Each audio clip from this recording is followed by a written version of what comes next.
ओम साई राम, जय साई राम। कैसे हैं आप सब? आशा करती हूँ आप बहुत स्वस्थ होंगे, मस्त होंगे और बाबा के नाम जाप में व्यस्त होंगे। तो साथियों, आप सभी को गुड़ी पाड़वा की बहुत बहुत हार्दिक शुभेच्छा, बहुत बहुत हार्दिक शुभकामनाएं। और तो गुड़ी पाड़वा महाराष्ट्र में मनाया जाने वाला एक बहुत ही फेमस त्योहार है, जिसे शिरडी में भी मनाया जाता है। और इस दिन बाबा के मंदिर में क्या क्या होता है, बाबा की समाधि मंदिर में क्या क्या होता है, इसी के बारे में ये वीडियो है। तो साथियों, गुड़ी पाड़वा का जो त्योहार है इस बार 9 अप्रैल का है। और तो साथियों, गुड़ी पाड़वा का जो पर्व है वो 9 अप्रैल का है। और 9 अप्रैल को माता रानी के नवरात्रे भी स्टार्ट हो रहे हैं। तो गुड़ी पाड़वा नवरात्रे के पहले दिन ही पड़ता है। तो गुड़ी पाड़वा क्यों मनाया जाता है? कहते हैं ब्रह्मा जी की उत्पत्ति हुई थी इस दिन, और सूर्य भगवान भी पहली बार इसी समय उनकी उत्पत्ति हुई थी। तो इस दिन दोनों की विशेषकर पूजा होती है, ब्रह्मा जी की भी और सूर्य भगवान की भी। और शिरडी में ये कैसे मनाया जाता है?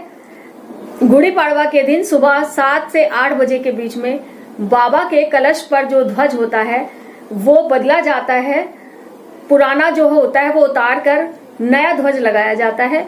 और बाबा के कलश के पास ही वहां विशेषकर एक पूजा भी की जाती है। और वो पूजा एक कलश की, वो झंडा जो बाबा के समाधि मंदिर पे लगता है उसकी, और उसके साथ नीम की पत्तियों की, फूलों की माला और शक्कर की माला की पूजा की जाती है। क्योंकि ये सूर्योदय की भी पूजा होती है तो इसीलिए सुबह सुबह की जाती है 7 से 8 बजे के बीच में। और इसकी पूजा शिरडी संस्थान के चेयरमैन और ग्रामवासी क्योंकि जो बाबा के समय में भक्त थे बाबा के, उनके वंशज आज भी हैं, तो वही सब मिलकर उसकी पूजा करते हैं। और वही फिर उसी झंडे को बाबा के कलश पर लगाया जाता है, पुराना उतार दिया जाता है। और उस समय एक विशेष प्रकार का प्रसाद बनाया जाता है जिसमें नीम की पत्तियां, नीम के फूल, इमली, जीरा और हींग, इन सबको मिलाकर एक चटनी बनाई जाती है जो प्रसाद के रूप में बांटी जाती है। कहते हैं कि जो भी इस चटनी का ग्रहण कर लेता है, जिसे भी ये प्रसाद के रूप में मिल जाती है, कहते हैं कि ये चटनी का जो प्रसाद है वो जिसे भी मिल जाता है, जिस भाग्यशाली को मिलता है, उसे पूरे साल कोई भी रोग दोष नहीं सताते। तो सुबह जब ये बाबा की कलश की पूजा की जाती है, कहते हैं कि कलश के दर्शन करना ही साक्षात बाबा के दर्शन करना है। जब लॉकडाउन का समय था तब भी लोग नहीं माने, बाबा से मिलने आ ही जाया करते थे। तो कोरोना के समय में जो भी आसपास के लोग हुआ करते थे वो बाबा से मिलने जाया करते थे। गाड़ी वगैरह कन्वेंस वगैरह करके वो अपनी किसी पर्सनल चीज से वो बाबा के दर्शनों के लिए जाया करते थे। और मंदिर तो उस समय बंद होता था, लेकिन वो कलश के दर्शन करते थे। कलश के दर्शन करना ही एक साक्षात बाबा के दर्शन करने के स्वरूप है, क्योंकि ठीक उसी के नीचे बाबा विराजमान है। और आज भी जब हम जाते हैं तो सबसे पहले हमें कलश ही देखने को मिलता है, दर्शन तो बाद में होते हैं। तो कलश को नमस्कार जरूर करिए। अगर आप शिरडी में रहते हैं, अंदर दर्शनों के लिए भी नहीं जा पा रहे हैं, तो कलश के दर्शन करना ही बाबा के साक्षात दर्शनों के समान है। तो उस कलश की पूजा की जाती है गुड़ी पाड़वा के दिन, और जो झंडा है वो चेंज किया जाता है। और बाबा का विशेष प्रकार का उस दिन श्रृंगार होता है, जिसमें बाबा शक्कर की माला पहनते हैं। बाबा इतने बड़े करोड़पति होकर भी उस दिन शक्कर की माला पहनते हैं। बाबा को शक्कर की माला पहनाई जाती है। कहते हैं कि ये हिंदू मान्यता के अनुसार नया जो नव वर्ष होता है इस दिन स्टार्ट होता है।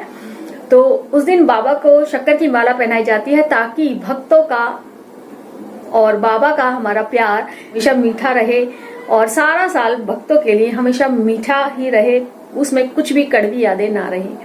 तो इसलिए बाबा को शक्कर की माला भी पहनाई जाती है।